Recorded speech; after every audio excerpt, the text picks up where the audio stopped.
when I was young fella growing up, there was such a thing as a rambling house.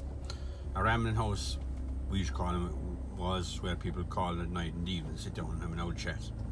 But ours was, what we used to call was our rambling house. We called it the Goggins. The reason it was called the Goggins, there was two brothers living there. His name wasn't Goggin at all, but he got a nickname, the Goggin. His brother was called the Black. Two nice, honest, nice, decent people. But we hit down there every night. There was no television, no light. It was a thatched house down a small boreen, as we call a small road, a stream at the side. We called it Glasha, and it would go over the flag and into the Goggin's house.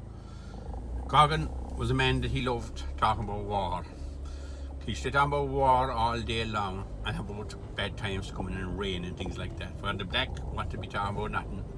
He was a great rogue, the Black. There wasn't even a radio outside his house. The Black wanted to be only talking about hunting langor and snaring rabbits and following the thrasher.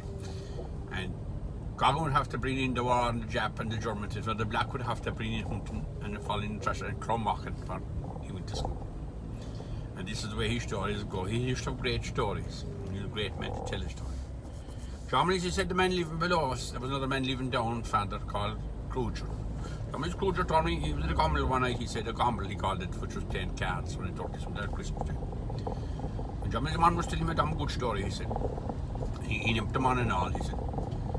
He went out Maeve morning, he said, and wasn't there a hare outside running around the cows. And he had a good greyhound. Germany said he was a damn freaking good greyhound, he says, because Kruger said he often hunted with him. And he followed the greyhound, so he followed the hare.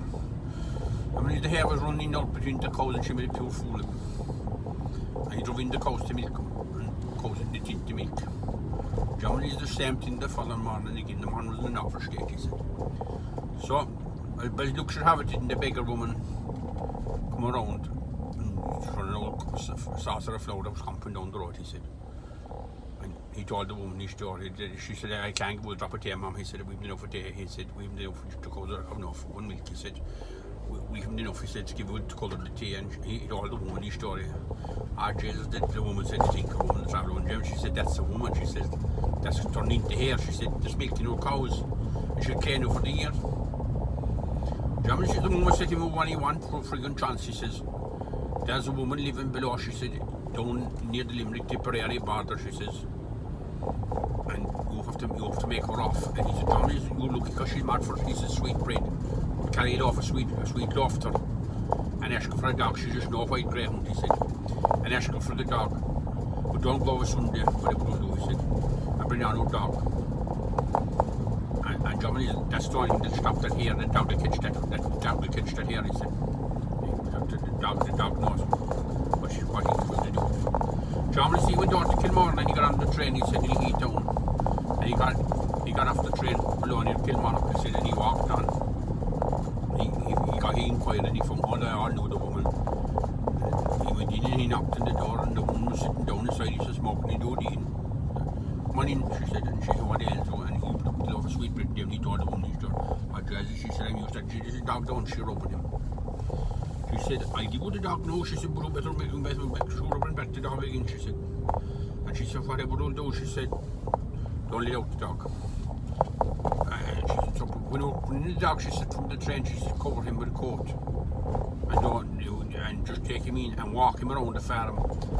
She said, and put him into the house at night, don't let him out outside, she said. And in the morning, she said, get up a bit earlier, she said, get up around dusk. And she said, the very minute you see your hair, she says, let go your dog. And he went down anyone till dusk and George, he was looking and whatever look he gave until he see the hair milk to the friggin' cow. He let go the dog and Germany said, no time at all, he said, he bowled the hair. And the hair got up again. And the dog made at her again and he thought he heard the woman shouting, go home. And with that the dog ran back to him. And the hair limped out across the hedge. Just he drove in the cows and he went to milk them. And just they did a nice drop of milk that morning, man. And just as he was going to the creamery, the woman said, she said, oh, bother the hay knife off of that woman down the road. She said, no, never give it back to her. Look at her back, that hay knife, because she'll be looking for that. He borrowed the hay knife, it seems, to cut for the turf they'd cut with the hay knife to get the first side off the turf. Thomas, I never thought of it, he said. I'll give it to her now, and I'm coming home from the creamery. So he landed home anyway. And on the way home from the creamery, he called into the lady. And one she inside, no legs inside, and the back and the legs all tore. Germany's wasn't she, the woman was milking the cow.